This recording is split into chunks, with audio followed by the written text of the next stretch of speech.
This is Community Channel 10, a public service of the Jefferson Cable Corporation in Charlottesville, Virginia.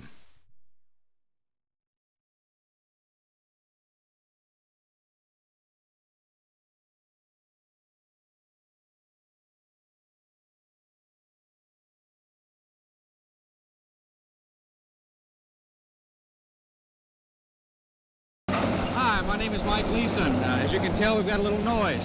Beside me is the city manager, Cole Hendricks, and we've asked him to come by here with us. We're right beside City Hall, downtown on Main Street, and we're going to ask him to give us a little description of what all the excitement downtown has been for the last couple of days as they begin to tear the whole city block. You can see the action behind us, and would you give us a running dialogue of a play-by-play of what's going on? Well, I think what most people know, Mike, what's happening is that this rest of this block is being torn down and make way for a new parking facility for the city. And we have here the Canada Construction Company, which is demolishing the old National Guard Armory, and for years has been used as the downtown recreation center. And I suspect in another couple of days they'll have this building all torn down, and in about 30, 45 more days we'll be ready to start with a new parking garage here, which will have some shops along Main Street, and then it will have 4 levels of parking. We hope to keep the big trees, as you can see over here. Right. We're trying to keep them in a little park area, and the parking garage then will be on the side. We'll have shops on Main Street. There'll be an entrance on Main Street, also an entrance over on Market Street. We kind of hate to see the old recreation center go, but afraid it's outlived its days. And How old is it? Do you know how old it is? my understanding is that it dates back to the early or mid 1800s, and so in that respect it is a very old building. We're going to save the marker, the cornerstone, so to speak, from the building and try to find a suitable place to use it later on. Right. What does something like this cost, all in all? Well, the demolition of this block is costing $15,000. That's not very much. No, it's a very reasonable price. The total cost of the garage and the shops in it, it will be about $2.3 million. And that's been financed by bonds. People who use the garage will be paying for it. Oh, I see. So it'll be making money back. Yes, the garage will be making money, and people who rent the office space or the commercial space and the parkers will be paying for it. I see. Now, I guess we ought to explain perhaps that we're facing, I guess, in a northerly direction. For those people who are familiar with this site or were familiar with it until the building landmarks went down, we're in the alleyway between the old buildings and City Hall. That's right. And this is the back side of the Armory, and I guess what might explain what we saw a few minutes ago, the old jail and things like this. Yes, probably few people remember the fact that there used to be the old jail was in this building, and just a few minutes ago the pieces of the old cells came out. I think it has not been used for that purpose for some time, but that's where the old jail originally was, in this building. Yeah, I think probably if they've gotten some shots, you probably have gotten a shot of the old cell doors that were over there. Yes, they're lying over there on the other side of the bulldozer.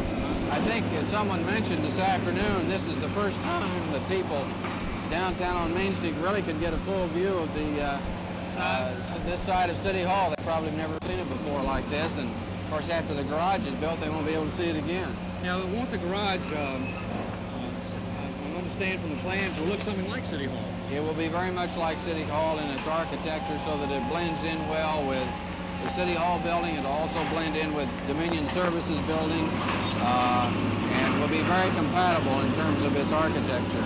We'll have some glass in the front, but will be a brick structure on the outside, and therefore will blend in quite well with the architecture downtown. I wonder if anybody found any money under here. I haven't heard of any yet. I don't think the same kind of operation went on here. That's probably true. We've just about run out of time that they allowed us to chat about this, but we'd like to thank you for giving us the personalized tour. We'll probably have some more scenes after we sign off, but we'd like to thank the city manager, Mr. Cole Hendricks, for stepping outside of his office and giving us a little personal description of the excitement next door to City Hall, and we hope that most of you in the audience who are historic-minded as well as civic-minded might have a chance to come by.